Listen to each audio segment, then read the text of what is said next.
Welcome back to Beyond the Buzzer, episode 10. I'm here with Dylan today. What's up? Dylan, how you Oh, doing? I'm doing well, doing well. We took a Yeah. little bit of a break last week, but we're right back at it. What's going on with you? Nothing much. Sports are starting up. It sounds great to me. My favorite time of the year. Let's get right into it. How about that? Sounds good. Sounds good. All So I right. guess we'll start with some NFL. We've had some pro days for the rookies coming up.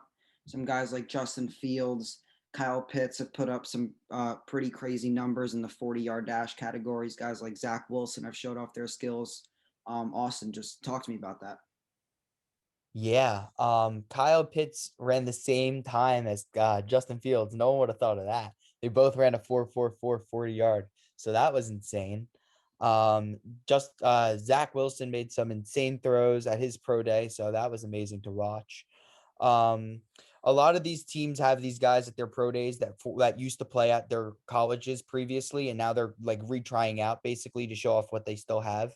So I think that's kind of cool because there's these guys who haven't been in the NFL for a while and now they're trying out again, basically. So it's like another chance for them to be not drafted but signed. So that's really nice. Some of these college athletes though, they are so good. For example, I know that Pitts is going to be amazing. Same thing with Fields, although some people don't like him as much as others. I think that Fields will still put together a great NFL career, and Zach Wilson seems to be a lock at number two to the Jets now.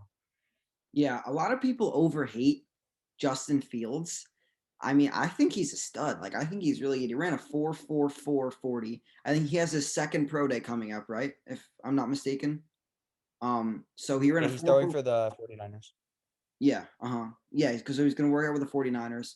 Ran a 4.44 40. Had some pretty crazy throws, but one very similar to Zach Wilson's where he threw it off his back foot about 60 yards down the field and it was a dime.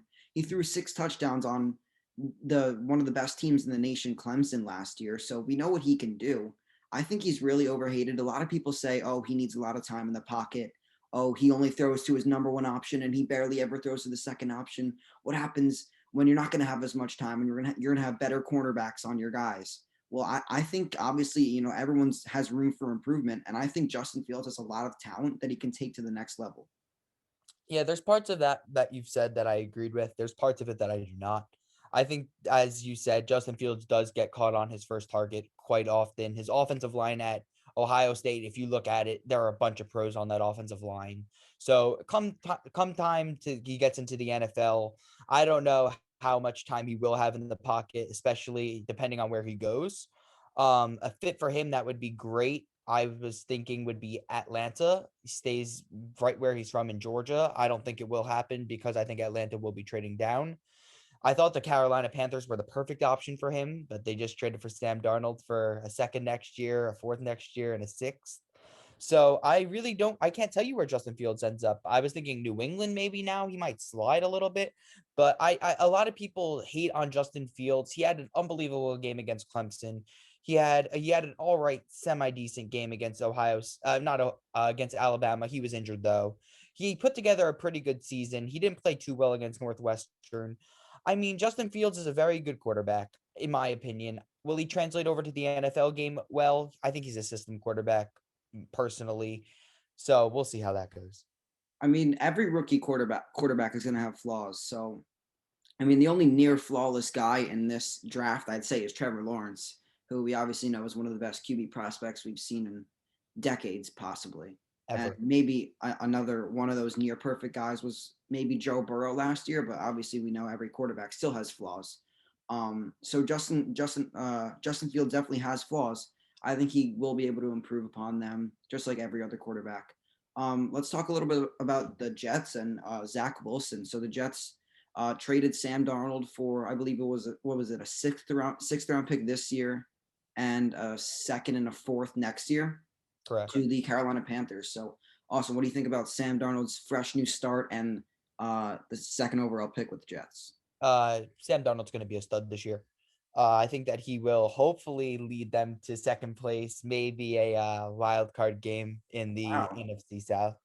I think that an improved offensive line like he's never had before in the NFL. The Jets' offensive line has always been awful since he's come into the NFL. He's been awfully coached by Adam Gase. Now he has a real coach in Matt Rule who had a field day with his offense at I think he was at Baylor. He had a field day with that offense before he came over to the NFL. He's very good with quarterbacks. I think that having a good offensive tackle in Taylor Moton, the rest of their offensive line in Carolina seems pretty good. He has DJ Moore, he has Robbie Anderson, he has arguably the best running back in the NFL in Christian McCaffrey. I don't know how he could really fail with that offense for him. You saw what he did at USC. He was the third overall pick. Don't forget that. He was a very good quarterback. I think the Jets gave up on him a little too early. I think that the Jets should have built around him. They should have gotten offensive line for him, at least tried to. I mean, they attempted to with Mekhi Becton last year. You saw how he played. He was pretty good, but they still needed to build upon that, and they decided not to. They decided to go the younger route, and I'm assuming with number two, it seems like a lock that they'll be selecting Zach Wilson, a guy who's, in my opinion, can be similar to Sam Darnold in a way, except for that he's a much better runner. But it's like drafting Kyler Murray without having an offensive line, drafting a guy like Zach Wilson. That's my opinion. What about you, Dylan? Mhm. I mean, yeah, a lot of Jets fans have always been saying, "Oh, give Darnold, more time. Give him some more chances. Let us sign some guys in free agency." Well, they signed some guys in free agency. They got a guy like Corey Davis. They have a pretty decent supporting cast around him, as you said, Mekhi Becton now.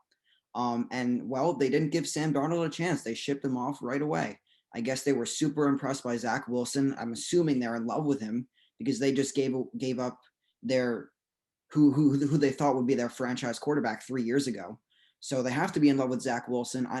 I think it's a good risk to take. Zach Wilson looked great at his pro day, but it is a risk still because he played at BYU. He didn't play against the greatest competition ever. So you never know with some of these guys.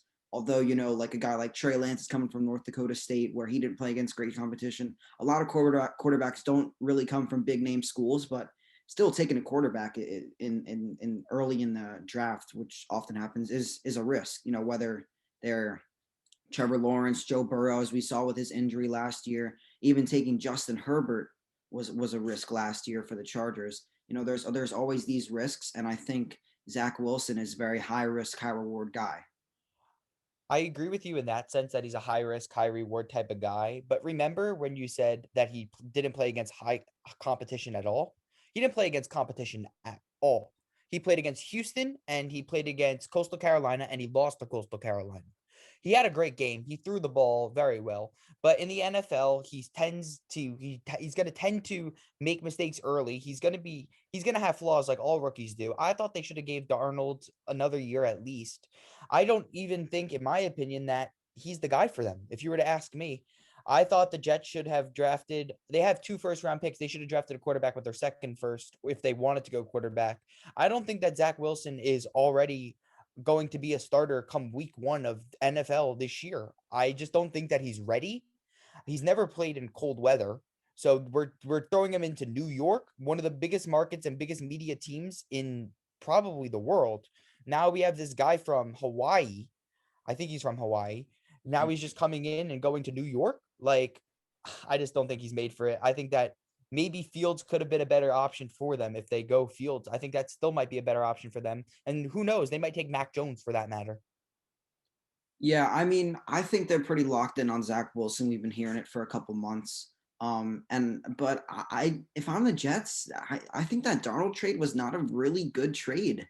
I think obviously the second and fourth round picks next year is very appealing, but you're getting a sixth round pick this year, which is just going to be essentially a backup. So it's nothing really of value. And I know you are a rebuilding team, but you sign free agents right now. You sign free agents to win. You sign guys like Corey Davis, Carl Lawson. You sign guys to win.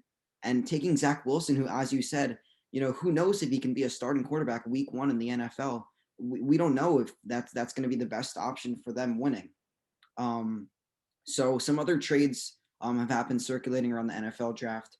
We have the Niners and the Dolphins making a trade, and Eagles and the Dolphins making a trade right after that. So, Austin, let me know your thoughts about these trades. Yeah, okay. So I'll break this down into 3. I'll break down the Eagle side of the trade, I'll break down the 49ers side of the trade, and I'll break down the Dolphins side of the trade.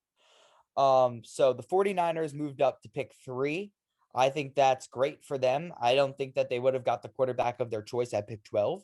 So I thought that was a good decision for them. I think that the guy for them, if it's between Mac Jones or Justin Fields or Trey Lance, I believe the guy for the 49ers is Trey Lance. Um, the thing with Trey Lance is that he will have a season to develop, which is huge for him. He'll get thrown right into a Kyle Shanahan offense, which is very pass first. Not pass first, it's very run first. I'm sorry. Yeah. But they'll be able to run the ball effectively. I think that he's a better runner than Fields will be in the NFL. And I believe he's a better runner than Mac Jones is. So I think that Trey Lance will acclimate the best to the 49ers system. That's why it's a good trade for the 49ers. I think that they gave up a lot, though. Giving up 2 first-round picks, number 12, and a 2022 third rounder is a lot. And wait, hold up, real quick. Even if Yeah. even if the 49ers do want to start, and if I'm assuming they're gonna keep Garoppolo in the starting lineup for week 1, and I think some people might be shocked by that, considering they just traded up nine picks, but I think they're gonna roll with their quarterback, who they paid an immense amount of money a couple years ago, and they're gonna let Trey Lance battle for that spot and develop, just as did Patrick Mahomes did behind Alex Smith, I believe, in Kansas City. I think a guy like Trey Lance, maybe if the 49ers don't have a winning season next year, kind of like the Eagles, Trey Lance will hop in at the end of the season and get some reps. But I think the 49ers do have a chance at competing for a playoff spot this year. And I think they're going to want Jimmy Garoppolo, who was the quarterback for that Super Bowl team, to start week 1 for them. You can progress onto the other parts of the trade. 100% agree. Got it. Yeah, I 100% agree with you there. I think that he will be the quarterback for them come week 1. I think Garoppolo is their guy. I think that they'll have another quarterback, though, sit behind him this year, which is Exactly. going to maybe light a fire under him for Garoppolo. The Eagles traded pick 12 that they received, and they traded their pick. Wait, no. They traded pick 12. They traded Dolphins traded pick 12. Thank you. The Dolphins traded pick 12 and pick their 4th-round pick and a first rounder in 2022 in exchange for number 6 and a 5th rounder this year. So the Eagles moved down after all they did to tank to get pick 6. As a Giants fan, this angers me. Why would you tank to trade it? It just kills me. It's the reason why we didn't make the playoffs too. But the Eagles at pick 12 are now behind the Giants, which is huge for the Giants. I think they'll take whoever's left over between Surtain or Devonta Smith. I don't think that they'll get a top talent, though, other than those 2 guys if they keep their pick at 12. Pick 6, though, for the Dolphins is huge. I think that they can go receiver. I think if Jamar Chase is still there, they could take him. If Kyle Pitts is there and they really like him, they can go with him. They can go offensive line. So it also adds a level of flexibility. They moved down a few spots, which is pretty nice for them. I think that adding Devonta Smith to Miami, I think that would be their guy because of his familiarity with Tua. You know how they did it in the national championship. They might want to run a Miami, Alabama offense over there. So I hope that for the Giants' sake that they go Devonta Smith, because if there's a chance in the world that they land Kyle Pitts, which I don't think there is anymore, because I think the Cowboys are going to land him as of right now. If everything goes as probably expected, that's what will happen.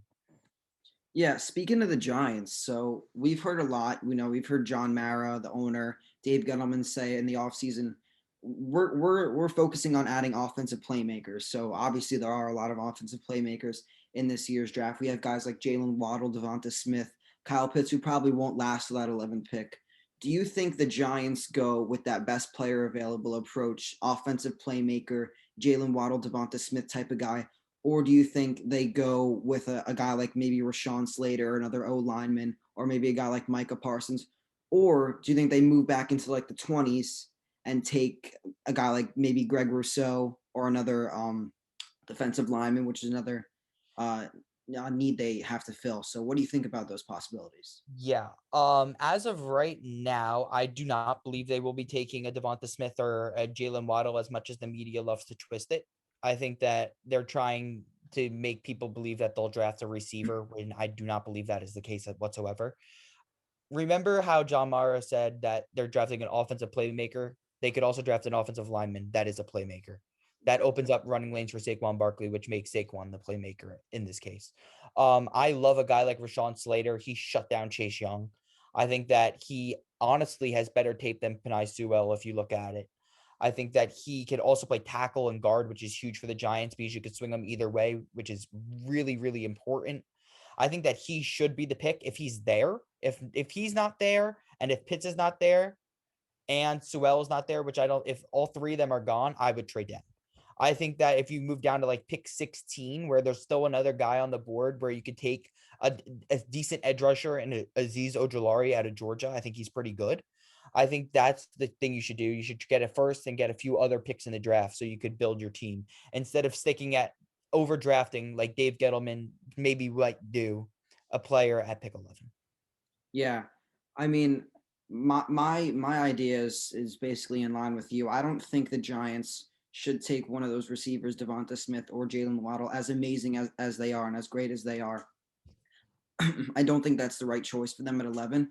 And I completely agree with you in the fact that we should pick up a guy like Rashawn Slater, who's very versatile and who is technically an offensive playmaker at the offensive line position, especially with Saquon coming back from this ACL injury. And he has unfortunately had an injury history prior to in his early NFL career. So I think we need to get a lineman, have Saquon open up some running lanes, protect him, protect Daniel Jones as well, who has had some turnover problems early in his career. And honestly, I think Rashawn Slater would just be the best choice overall for the growth of this team. The Giants just signed Kenny Golladay, Sterling Shepard, Darius Slayton, Kyle Rudolph, Evan Ingram. Those are all really good pass catching targets for Daniel Jones. And I think obviously adding the Heisman winner would be amazing.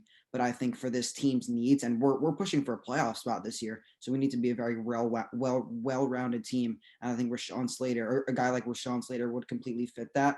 I'm not opposed to trading down in the 20s to get an edge rusher. I don't think Gettleman will do that, though. I don't think he's ever traded back in the first round.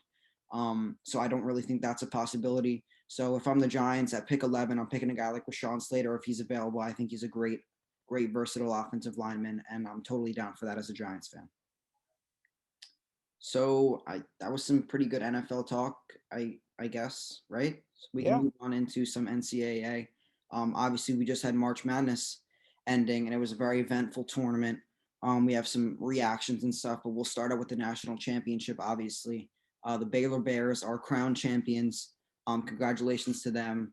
They've had a really outstanding season. Honestly, they were definitely the underdogs in the national championship. A lot of people predicted Gonzaga to take it home, but they proved them wrong. Came out really, really strong. Had an early 9-0 lead and just never let it go, honestly, which was amazing. Also, what are your thoughts about that championship game? Offense wins games, defense wins championships.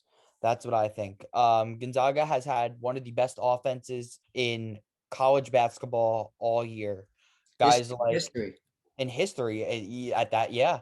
Jalen Suggs, Andrew Nemhard, former Gator, Ayayi, Corey Kispert, and Drew Timme. Those are 5 future pros, all in the same starting lineup that put up. They're all going to make it. I assume they'll all be maybe drafted. Nemhard, everyone but Nemhard and Timme. Yeah, I will see, but I think they will all be drafted this year. I believe so. But you saw Baylor play defense, and that's what won the game. Davion Mitchell played amazing. Masio Teague played great, and the MVP of the game by far, Jared Butler. He was on fire. Baylor, I'm very impressed. I wasn't expecting Gonzaga to play as they did. I really thought they were going to win that game, but good for Baylor. They played defense. That's completely what won them that game. And it's kind of it's a really good story. You know, Baylor has really never been a powerhouse team. They've never been one of those guys like Duke or Kentucky that's always been at the top for 20 plus years. They had to rebuild for this. And I was watching the game, listening. The broadcasters were talking a lot about how it took a while for this team to get back to the top. And it was a little bit of a rebuild. And they got their weapons. They got Jared Butler. They got Davion Mitchell. They got a couple transfers. Maceo Teague, as you said. The big center, I don't even know how to pronounce his name, Tachachawua or whatever. Mark Vitals, great defender, almost reminds me of like a Draymond Green kind of guy. So they honestly had a really, really good supporting cast, great guys off the bench, amazing shooting. And one guy I really, really, really want to talk about is Davion Mitchell. He is so underrated. Naismith Defensive Player of the Year, which is an outstanding achievement, especially as a guard.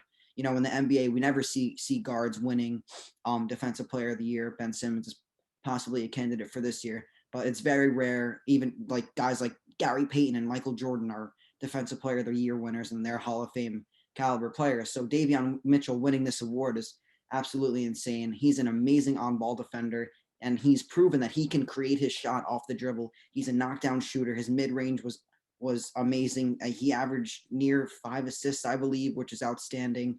He is honestly like if I'm on the Knicks front office around pick 14, 15, 100% I'm taking Davion Mitchell. He's going to fit perfectly into Tom Thibodeau's system. Gritty defender, good shot creator, will fit nice alongside Emmanuel Quickley and RJ Barrett in the future.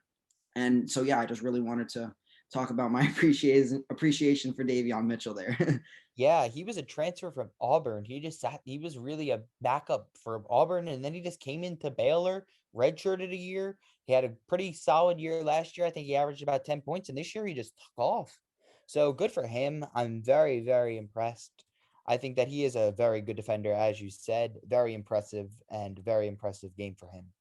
Yeah, and like you said, Davion Mitchell was a transfer. It was a process for Baylor. They didn't have it. They weren't getting 5-star recruits like every other program has. So they had to earn it. And honestly, it was amazing what they did. And congratulations to them. So I guess we can move on to some NBA news. We haven't really talked about the trade deadline at all since it has happened. So we'll talk about the trade deadline, some moves, and the impact some of those moves did have. So we'll start with the Victor Oladipo deal. He was dealt from the Rockets, where he obviously did not want to be, to the Heat, which we and many other people had predicted, for Avery Bradley and Kelly Olynyk and a second. I think this is a huge, huge, huge underpay. I mean, Victor Oladipo was a two-time All-Star when he was, I guess you could say, in his prime. On the Indiana Pacers, he was leading that team against LeBron James in a 7-game series in a 1-8 seed, and they almost won that series and upset the Cavs. He's an amazing player. I think he's still very, very, very underrated. Good defender, can get buckets, averages near 20 points a game. Was playing really good for the Pacers this season until he was traded. Awesome. What are your thoughts on that deal to Miami? Yeah, you're right when you said it was an underpay. Oladipo, I think, is better than Avery Bradley for sure, although Bradley's a great defender. Olynyk had a very solid season so far for when he was with Miami. Now he's a Rocket, and they traded a second round pick. So, like, I think that they did underpay for Oladipo. Now it's about extending him if they really want to keep him.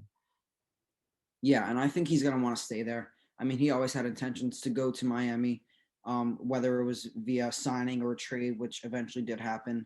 So I think Oladipo is going to be happy there, and they have a pretty good big three with Jimmy Butler, Bam Adebayo, who they just extended last year, and obviously Victor Oladipo, the new addition. So it's a pretty bright future for the Heat. We'll see how it goes. Another move at the deadline, not necessarily a trade, but it was a buyout with the Cavs and the Lakers. A lot of people were expecting Andre Drummond, the guy who signed with the Lakers, to go to maybe another team like the Nets, possibly the Knicks. As I said before, he did sign with the Lakers. I think this is a huge win for the Lakers. Marc Gasol was having a very sub-satisfactory season, I guess if that's what you want to call it. He was averaging like 4 points a game, 4 rebounds. Not what you expected Marc Gasol to do, especially after that great championship run with the Raptors. So I think getting Andre Drummond, who is a very good center in this league, will get you 13 plus rebounds a game and will essentially get you a double average every game. He'll get you 10 plus points and over that 13 rebound mark. So I think this is a great pair up for LeBron. He's been saying he wanted to play with LeBron since like 2013 or 2011. So this is probably a dream come true for him. And I think this puts the Lakers right back into title contenders once LeBron and AD get back. I agree. Right when you said it, I was just about to say it right after you. When LeBron and AD get back. It's gonna be fun to watch. I think that now they have three really good guys that could all play. Drummond is an amazing rebounder, pretty good down. I'd say he's a pretty good scorer down low. He was used to be a first option, now he's a third option, so he's gonna be getting a few touches every now and then from LeBron. They also have Anthony Davis, who's a very good scorer. So it's nice to see a guy like Andre Drummond finally get a little bit of the load taken off of him, and now he could be a third option on a really good playoff team who could potentially make it to the finals. Yeah, possibly. I'm pretty happy for Andre Drummond. I mean, he's never been on a good team. I think he's made the playoffs with the Pistons maybe once or twice, but he was always just that guy on a bad team who was getting no recognition up in Detroit. And with the Cavs this year, they obviously were not that good. So I'm happy to see him finally on a winning team in a big market, which I think he obviously wants to be, and so do many other NBA players. So congrats to Andre Drummond. And I guess we'll see how it is. Awesome. What are your predictions for the NBA Finals? Give me your two teams. It's far off. I don't really think this is hard, honestly. I'd say the Lakers make it and flip a coin between the Sixers and the I Nets. don't want to hear any Sixers bias. Okay. Not Sixers bias. Who's first in the Eastern Conference? I think the Nets are first in the Eastern I Conference. think I think they're tied. I think they're tied. Either way, I mean, come on. LaMarcus Aldridge, Blake. Put us in a 7-game. Put us in a 7-game series against them. You'll see. I'll tell you I that. respect it. I respect it. The Knicks battle with the Nets all the time, even though they don't have all their 3 stars all the time. But the Knicks battle with the Nets all the time, and they did 2 nights ago. And Julius Randle missed a game tying shot at the buzzer. But I mean, the Nets definitely do have their weaknesses. But I think when you have a 5-headed monster, or what is it? Yeah, 5-headed monster of former All Stars, you can't beat that. As bad as defenders as they may be, and I think if they really need to, they can lock it in. Like down in the fourth quarter, they can lock up. But you can't stop Kyrie Irving, James Harden, Kevin Durant, LaMarcus Aldridge, and Blake Griffin. Like, that was a whole mouthful of NBA stars, well, or maybe former NBA stars. But I mean, I think they're all going to be amazing. I think they're unstoppable, truly. And it kind of sucks for me because I'm a Knicks fan. Personally, don't like the Nets, but yeah, I don't know. What, It's you going to don't be think the the Nets team are that going to the plays the finals? best defense. It's going to be the team that plays the best defense. That's what I really think. If you saw it. You saw it in the Baylor game. That's college basketball. I think it's going to be the team College, that, though. I know, but it's still going to be the team that plays the best defense, the team who shoots the best free throws, the most best percentage of free throws, and the team that scores the most from the perimeter. That's what's going to win the game. Mm-hmm. Yeah, I mean, hey, bold take. I think it's going to be Lakers Nets. If not Lakers, maybe the Clippers can do something.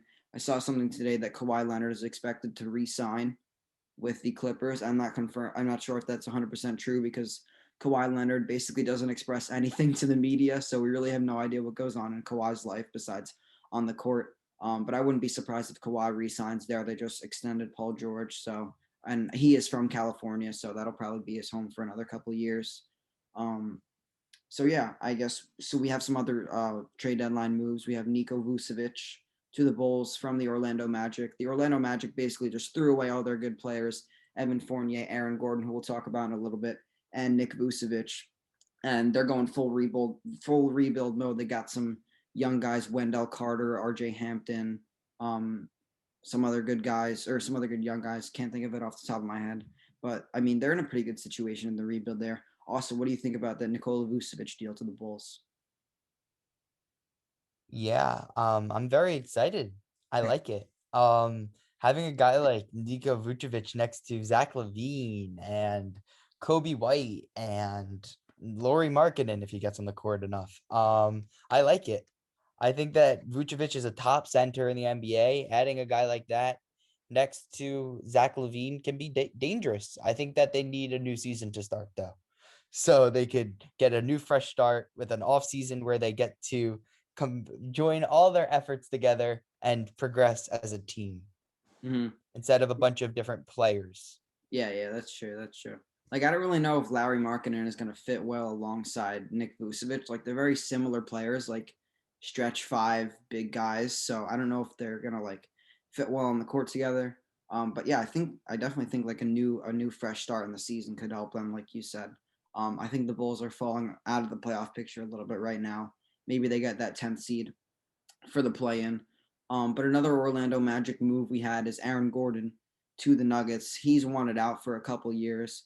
I think behind the scenes, he officially announced it this year that he wants to request a trade and he was dealt to the Nuggets for a couple young pieces. I think a first round pick or two was involved in that.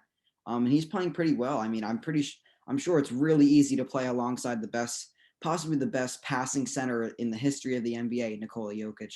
He's averaging near 8 assists this year, and it's probably super easy for Aaron Gordon to score. I think he had a quote where it said like, "I'm getting the easiest buckets of my career."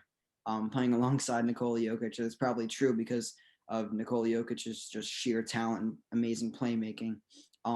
He's averaging near 14 points, good shooting splits. I'm really happy to see Aaron Gordon in a new start. What do you think?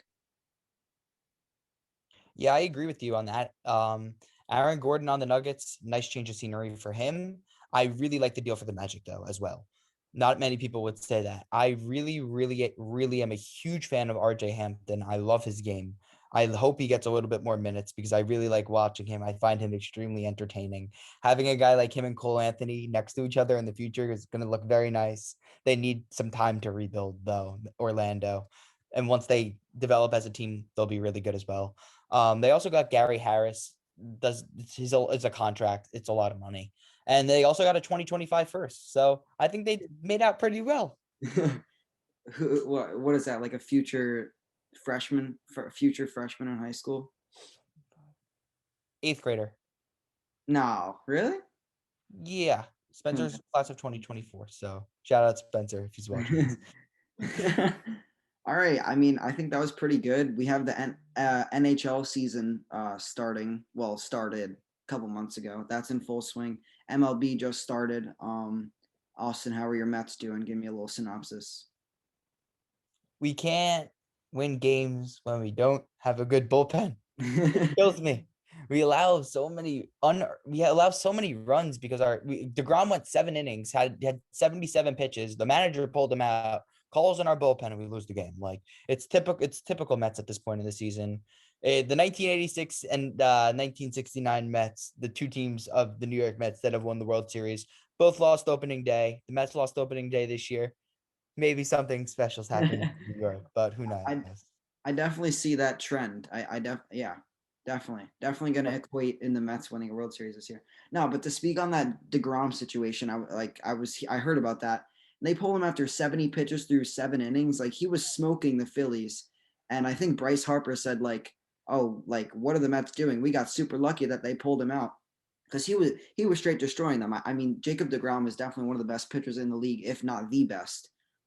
Yeah, you definitely think he's the best. He's 100% the best. Tell me who's better. You're gonna say Garrett Cole? Garrett Cole doesn't throw 102 miles per hour. No. Okay, all right. DeGrom's the best. Fine, I'll give it to you. I mean, Garrett Cole had a good game last night, but yeah, I mean, it was also just a bad idea. And like Jacob, like baseball players are in tip top shape right now. It's beginning of the season. Maybe you want to preserve him, but I mean, he was out there playing amazing against the Phillies. Why are you taking him out after only 70 pitches? Like some guys throw 70 pitches in 3 innings.